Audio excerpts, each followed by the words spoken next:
Good day, everyone. Welcome to our YouTube channel, and let us discuss another topic which interests those who want their paper be displayed and used by public. I'm referring to publication. But before that, I invite you to please like and share this video and my other videos as well. And if you are not yet subscriber, please do subscribe. We all know that research is better when shared. And marami sa atin are struggling to find the right journal for your completed research paper. O kaya naman, you may be keep on getting rejected and di mo alam kung bakit. Now, I'm going to share with you my experiences in submitting journal, whether it is accepted or rejected. Yes, also there are so many times that I have experienced rejection of my completed paper. Here's the truth. Most research papers are not rejected because they are bad, but because they are submitted to the wrong journal. Today, I'll show you practical, step-by-step tips on how to find the right journal and how to make sure it is legit before you submit. First mistake many researchers make is you start with the journal. It says that you have to start with your research, not the journal. So it's the correct way. Most of the time, we try to focus on pleasing the journal before making our research. Let's try to focus first on our research paper. But this is a common also advice that I'm hearing then when I'm just starting to make publications, that you have to seek the journal and then make an article for the journal. But for me, start with your research, not the journal. So you have to question yourself, what is my field? This refers to your academic discipline or subject area. Bakit siya importante? Because journals that are legit are very specific. When they want to accept papers or articles, it must be aligned with their aims and scope. A journal will accept papers that only match its scope or field. Example, you are in the field of health sciences. So example, nursing, medicine, or public health. And the title of your research is Stress Levels Among Nursing Students During Clinical Practices. So what is the most suitable journal for you? You have to look for nursing education journals or might be public health journals. If you are in the field of education and then your research has something to do with teaching strategies, student performance, curriculum development, so you have to find a suitable journal as well.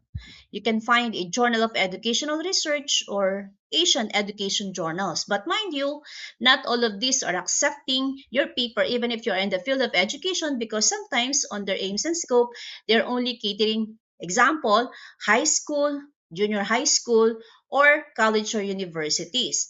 I have encountered one journal which do not accept my paper because they are only catering senior high school experiences. If your field is in business, example marketing, entrepreneurship, or management, you have also to look for a suitable journal, such business and management journals.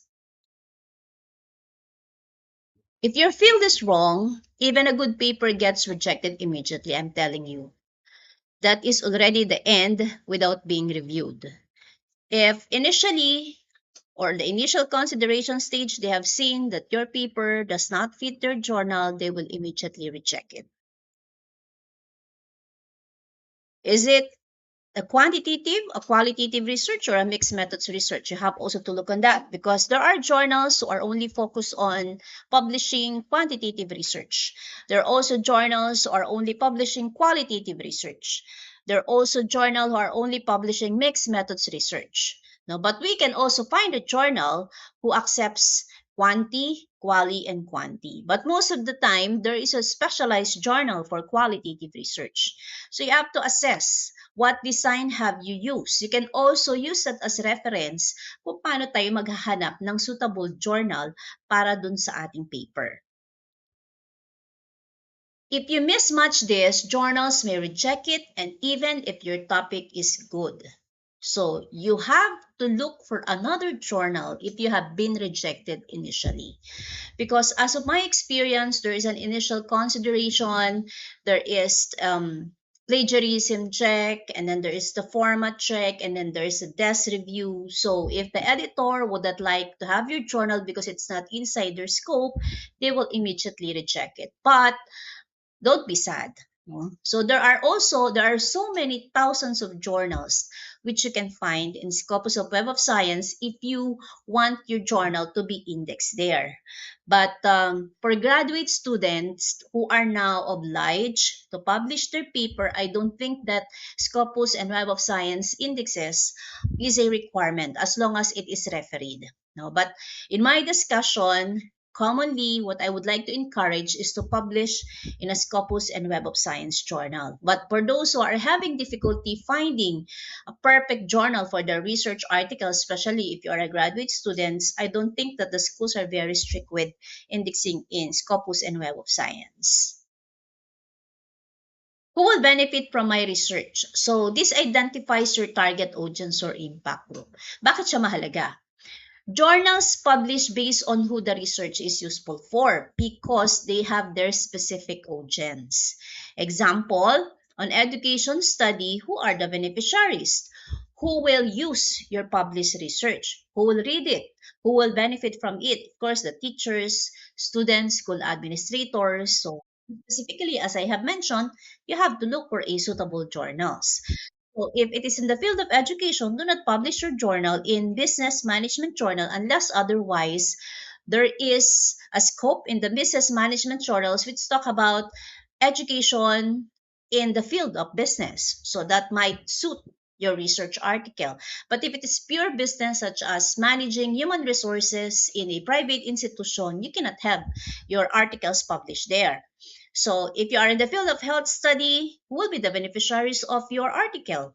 Nurses, hospital administrators, health policymakers. But most of the articles that I have read regarding health study, they are also very good in publishing articles that introduces new methodologies, especially in the field of quantitative, qualitative, and mixed methods research. And they are really very useful.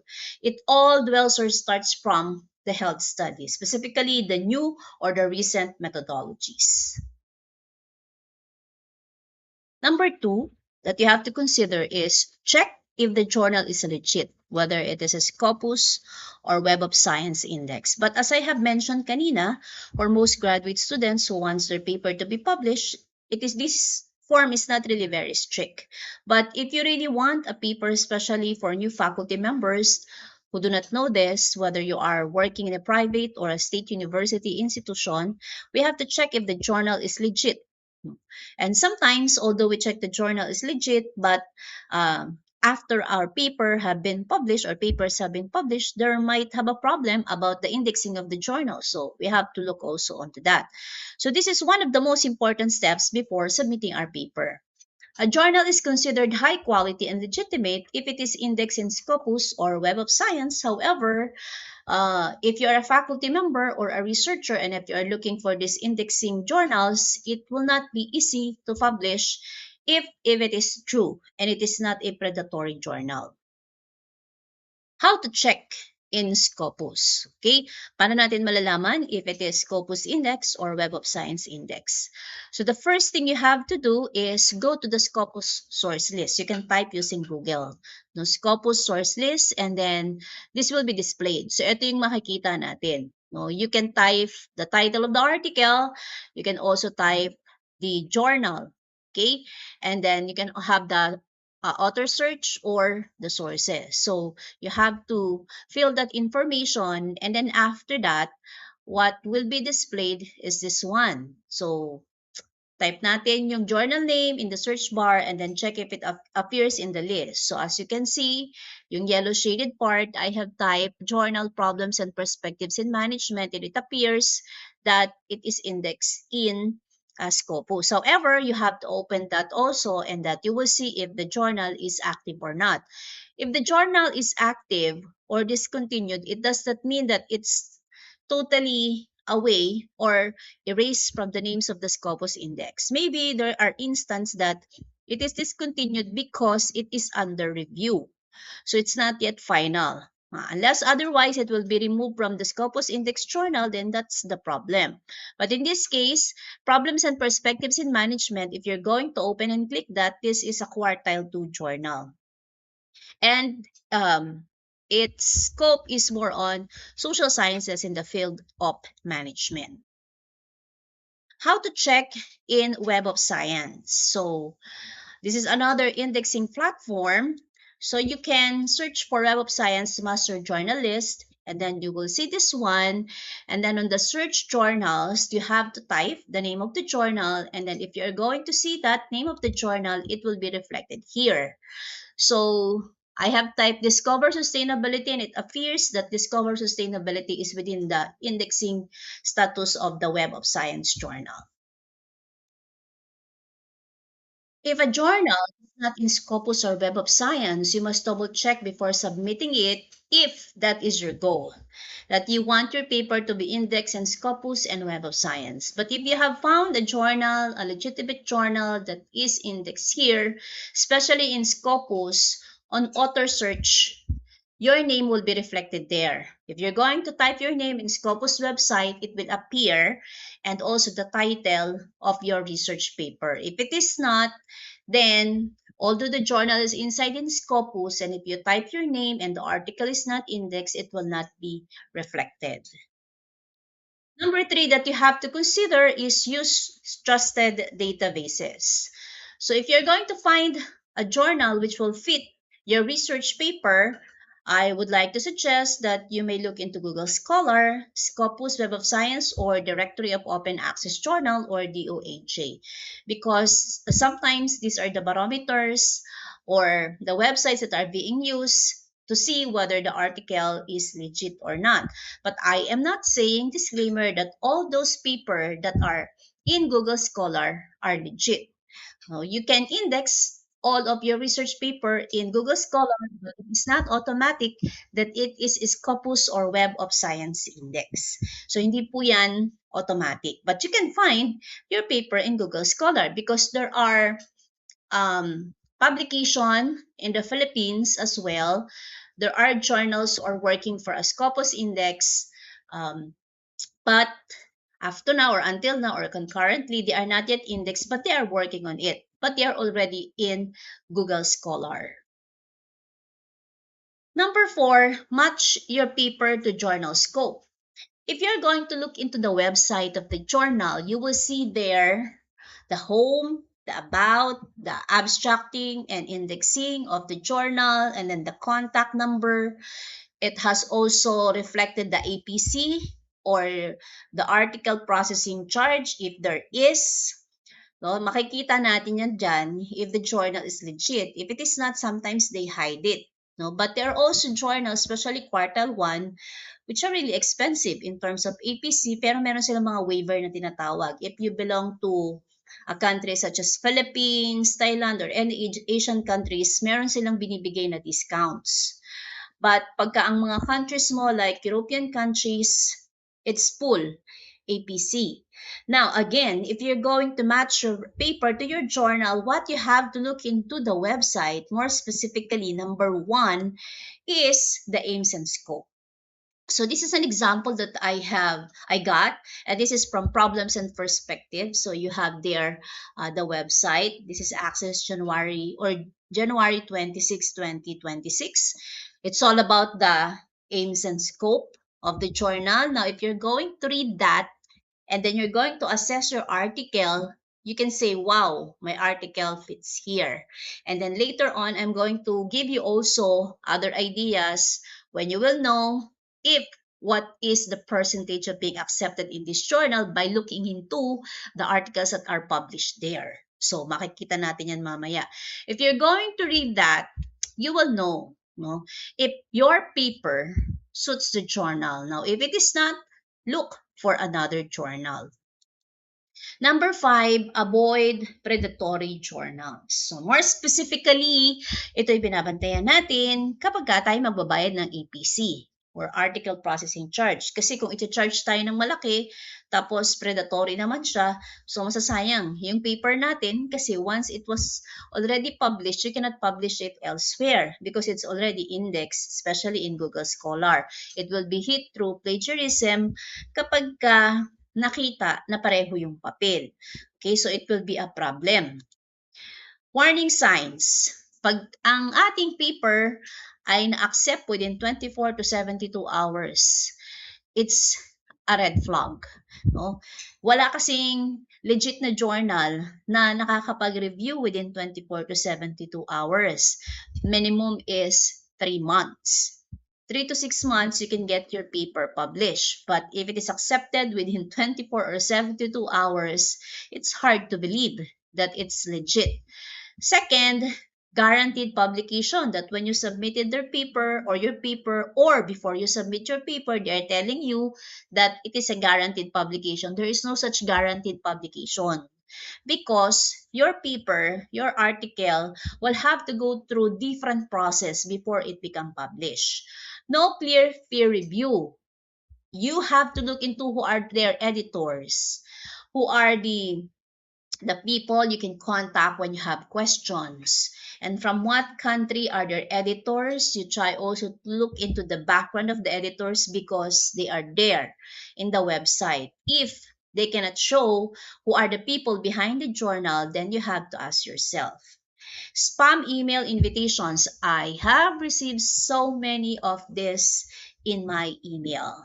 Why? Because once you publish your paper in a legitimate journal, that is the target of predatory journal.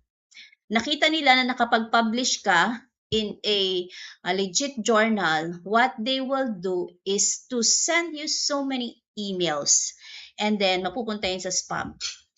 When you open it and when you try to look if the journal is legit, 90% of it are not legit. They are only looking for clients so that they can publish articles in their journal. Then you have to look for publication fees. How much will be charged by the journal, the article processing charge? Magkano ba yung charge ni journal? Maswerte tayo pag nakakita tayo ng mga journal na hindi nag-charge. Pero kadalasan, yung mga journal na yan, it may be quartile 1 or quartile 4. If it is quartile 1, it's difficult really to meet all of their requirements. If your paper is a quantitative or measured statistically, marami silang mga requirements. If it is a quartile 4, if it is free, that is because the journal is still starting. Okay? So usually quartile 2 and then quartile 3, they have APC, or so quartile 1. May mga journal din sa quartile 1 that cost 100,000 plus to be published. So if you're going to pass the review, then you have to pay, what I have encountered, one journal is 137,000 pesos. That's in the value in the Philippine peso. So medyo mahal, no? But it's quartile 1. But I would like to tell also everyone that it's not a guarantee that the journal will not have a problem with its quartile 1. No, there are also issues with quartile 1 journal. You have also to look if it is open access or not. If it is open access, most of the time mataas yung article processing charge. And then meron pa yung mga tinatawag na hidden fees. Sometimes they will check your paper grammatically and they will charge you for that. Review past articles. This is what I'm telling you a while ago. Na tingnan mo yung past articles nila. Ito yung article ko, ito yung mga past na publish nila. Wow! Nag-a-align yung article ko, yung quality ng article ko, malapit na malapit sa quality ng article na na-publish. So there is a bigger chance. You have to read their article so that you may know, meron ba akong chance sa journal na to or wala. Check review timeline. So, gano'ng katagal? As I have mentioned kanina, if it is a legit journal, usually it lasts for 3 months. So, medyo matagal. Minsan naman, para hindi tumagal ng 3 months, may mga babait na journal na kapag hindi ka talaga tanggap, initially, for the first few weeks, rejected na agad. Meron namang mga journal na patatagalin nila, tapos after that, sa kanila sabihing rejected. No? But kakaunti lang naman yan. Pero there are journals which initially reject your paper if it is not fit their journal publication. So, merong mga past 2 to 6 weeks pag maganda talaga yung article at gusto ni journal. But yung medium, waiting time is 2 to 3 months. Yung pinaka-slow is 6 to 12 months. Lalo na kung ang frequency ng publication ay semi-annually. Follow author guidelines. So you have to be very careful with this so that you cannot get initial rejection. Pag nakita kasi ng journal na hindi mo sinunod yung kanilang format, automatic yon. They will reject your paper unless otherwise your paper topic, especially the technical or methodological side, ay napakaganda. They will give you a chance. I have experienced one journal which is my paper passed on the desk review, but after the desk review, binalik pa rin nila yung papel because they want me to arrange my paper according to their format because they are saying that they are interested with the paper and it falls under the main theme of the journal. So check whether it is APA style, Chicago, MLA. So you have to follow that. The word count is usually 6,000 to 8,000 words. Sometimes they include the references, sometimes not. And then the structure is IMRAD. Write a strong cover letter. So this is part of the requirement of legit journal. Aside from your research study or completed article, you are obliged to submit also a strong cover letter. And lastly, always have backup journals. If, sadly, hindi na-accept ang inyong papel to sa journal na target nyo, then you have to have, again, target journal, backup journal, or safe option. What I would like to advise you is that when you do your literature review, look at your references, look at the journals that you have used, and then try to look at those journals.